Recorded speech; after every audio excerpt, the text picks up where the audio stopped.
Memory transcription subject. Captain Sovlin, United Nations Fleet Command. Date. Standardized Human Time. January 16, 2137. The cryopods were in a separate, unmarked chamber, hidden behind a false wall in the hallway. Archivist Veek rubbed her damp nose, and her drooping ears bunched with apprehension.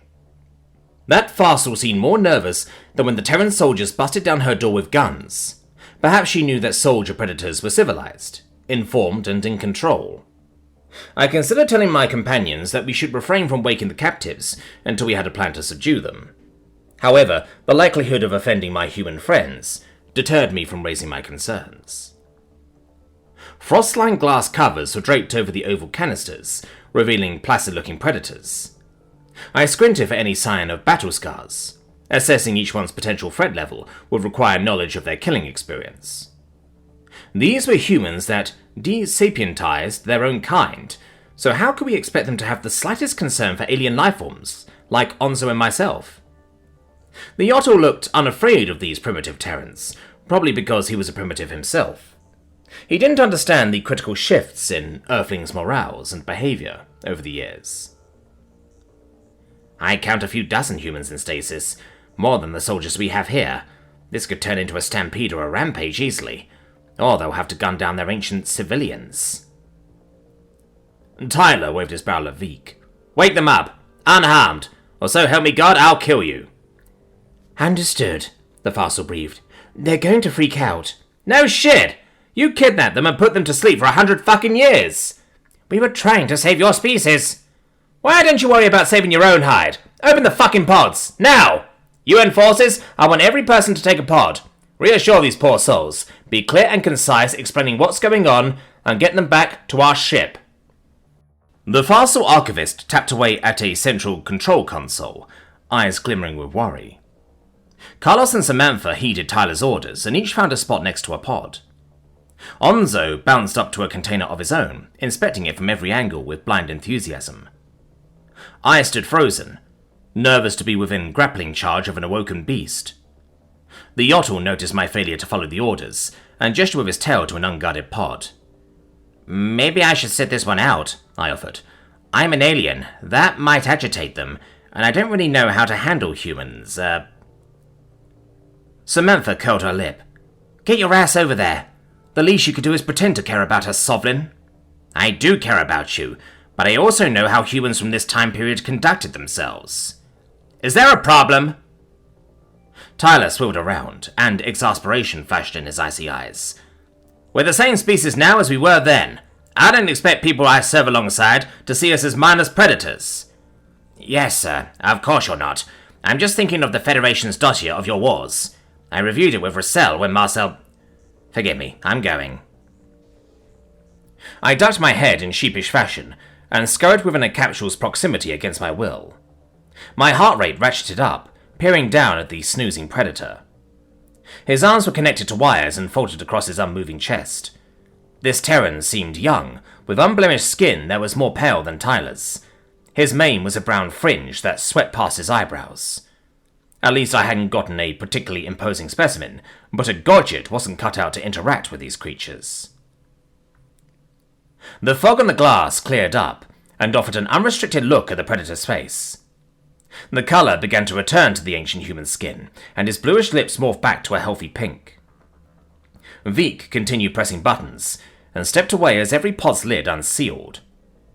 I resisted the itch to draw my weapon. Tyler wouldn't appreciate me holding this primitive at gunpoint.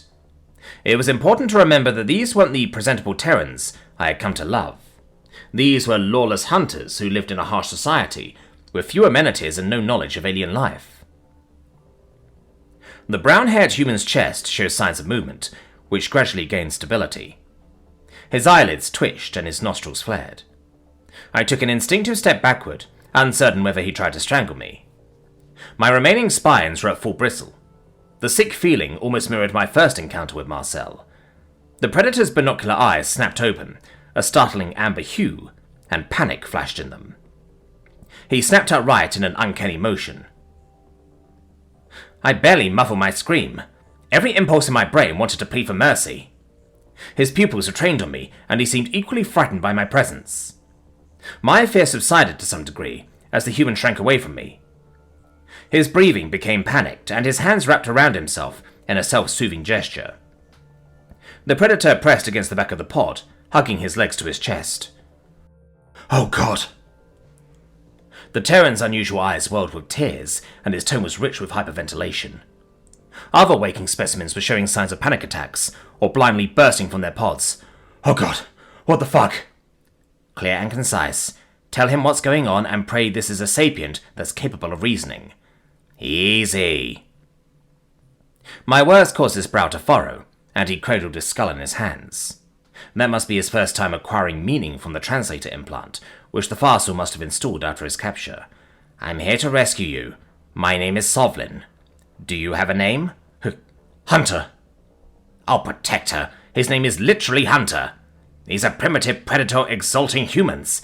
But he sounds scared of me, which is odd." "Where am I? What the fuck are you?" "You were kidnapped by aliens. Not me or my kind. There's 2 precursor races who meddled with lots of primitive cultures. Yours, mine. My entire planet got glassed. Not that you asked, but I joined up with humans after that. You see all the human soldiers around here? I work for Earth." "Kidnapped by aliens? I remember camping, and a rustling noise. Something sharp hit my neck, and... Why? What do they do? How can you work for Earth? Take me home!" Hunter was growing hysterical, and his hands were shaking. I listened to his sniffling, feeling pity begin to replace my fear. However dangerous his captive might be, it was clear his narrow-minded brain was overwhelmed. The questions he posed were understandable, in light of waking up in a strange place. Hesitantly, I inched toward him, and he tensed up like I was going to hurt him. Why would an apex predator see me as dangerous? The news I was about to break might shatter his world. Everything and everyone he knew was long gone. Perhaps showing empathy would convince him not to stampede or show aggression. Hunter deserved some amount of comfort after what he'd been through. I placed a paw on the shudderingly named human's shoulder and brought him into a cautious embrace. He wailed incoherently, sobbing into my fur. His mane and his pink and white claws were pristine even up close, to my amazement. Shockingly non-violent. How can an ancient human, who has no idea what's going on, be acting like the benevolent souls today? Maybe the hysterical ones weren't as barbaric as I thought. "It's okay. We're going to take you home now. You're doing great," I soothed. Hunter drew a mucus-addled breath. "You're an alien. Why can I understand you?" "The bastards who captured you injected a translator, I think. Listen, what I'm about to tell you is upsetting, but it's the truth. I don't know how I can help given the circumstances. All I can promise, I'll do whatever I can. Do you really want to know what happened?" The unfrozen human nodded. Please." "Aliens called the Farsul captured you and have been keeping you frozen for future experiments. They've been waking up small batches of captives for centuries, so, Earth isn't the Earth you remember. The solar year is 2137. Humans are an interstellar species at war with the Farsul-Kolshian conspiracy because they meddled with your world and everyone else's. We located this base, and we're here to rescue you and expose the culprits. Does that make sense so far?" "Yes and no. Why would anyone want to experiment on us? On me? Has it really been... My family is dead, if it's been centuries. Oh God, this isn't happening." "I know this is a lot, Hunter. I really wish you had a different name. Do not say Predator, Sovlin. You don't want Hunter thinking about hunting. Much of the galaxy perceives humans as evil and violent. These guys tried to genetically cure you, like they did to my race centuries ago. After that failed, they joined the crowd that wants you extinct." "They think we're evil because of the wars?" "And because you're a predator race," Onzo yipped, unsolicited. "Oh, damn you, Uplift. Now you've done it." Hunter's head snapped over to the Yotl. The marsupial had gotten his own human out of her pod, and from the bits I overheard, he'd been hypothesizing over its engineering to her. My primitive Terran groaned, spotting the reddish-furred alien. His amber gaze darted around the room. I could sense that the primate wanted little more than to curl up under a rock and disappear, which meant he wasn't intending to harm me. However, I was worried predator talk would push him towards his name's origin. Predator race? The brown-haired beast echoed. I heaved a weary sigh. You hunt, Hunter. Your eyes face forward. The galaxy's only other predator race eats and enslaves people. That's fucking disgusting. I'm glad, yet a little surprised, he feels that averse to the Arxor. Do they eat humans? No. Do they eat your kind? Gadgets? Yeah, back when I was a starship captain, they... No, wait. You didn't ask about my personal life. I apologize for my indiscretion. Go on, if you want to. I can hear the pain in your voice. Well, I was on a video call, which is a remote communication where you can see each other, with my family from my starship. They were eaten alive as I watched, and I couldn't lift a claw to help. You can say I've had to work through some fears and hatred to get used to humans. Hunter's face contorted with what I come to recognize as the Terran expression of sympathy. My spines began to settle down, and I decided that he didn't constitute a threat. It was surprising how little his behavior aligned with the savage cruelty, or at best indifference, I expected from pre-FTL humanity. So much for what my therapist said about them being a territorial, aggressive species. Their dark past was almost worsened by how similar these primitives seemed to modern Earthlings. I thought humans had changed and that they attained a higher degree of empathy as civilization advanced, yet this poorly named predator still pities me, even as his reality is in shambles. I'm so sorry, he growled. That must still weigh on you. I can't even process my family being gone, in what was an instant for me. I think it's going to hit me like a freight train later. I cleared my throat. I'm sorry for what happened to you too. We have to make the best of our circumstances now, and maybe, along the way, get a bit of revenge. Revenge? Man, I'm just a college student. Does my university still exist anymore? They all must have assumed I was dead. I bet it killed Ma. Depends on the city, I imagine. Long story there that involves the war. Anyhow, if you wanted, the United Nations might be able to locate some relatives. You could still have people, and maybe there's records of what happened with any loved ones you remember. Why bother? The descendants are going to be my great-great-great something or another. My family, the one I know and care about, is long dead. It's closure. Sure, it's mainly a chance to know your future kin and protect your family lineage, but it's also a chance to preserve your loved one's memory. That's part of why I persist. Delaying a world where nobody remembers my little girl. And I tell myself there's a non-zero chance I'll feel happiness again someday. You're much younger than me. It won't be easy, but you can make a life for yourself. As if. I'll be a shoe on the wrong foot. Won't know anything about the culture, and my qualifications probably don't mean shit anymore. What can I possibly do with myself? What is there for me on Earth? I don't know how curious humans were back in your times, but you could start by learning all about the alien lifeforms and customs. It's a chance to discover something new that nobody else from your era ever saw, to pass on your slice of history to the galaxy. But how do I do that? I don't think I can handle this shit. I'm no use to anyone. That's not true. The United Nations is short on manpower, so all extra hands ease the burden, no matter what capacity you're in. Start with small steps, Hunter. You don't have to have all the answers today. Small steps. Yeah, okay. Do you have something in mind? I need to keep my brain occupied. Well, why don't you come with us?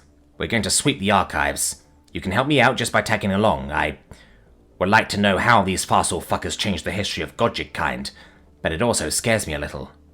Why? I'm worried it'll be as disturbed as your history, or what was the present for you. Fair, honestly. Okay then. I'll follow you, Sovlin.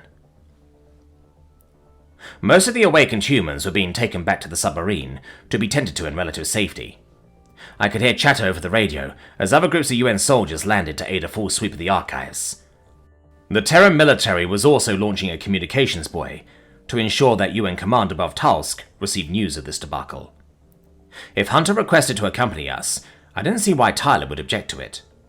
This living relic of the past could be the best chance I had to understand the nature of predators.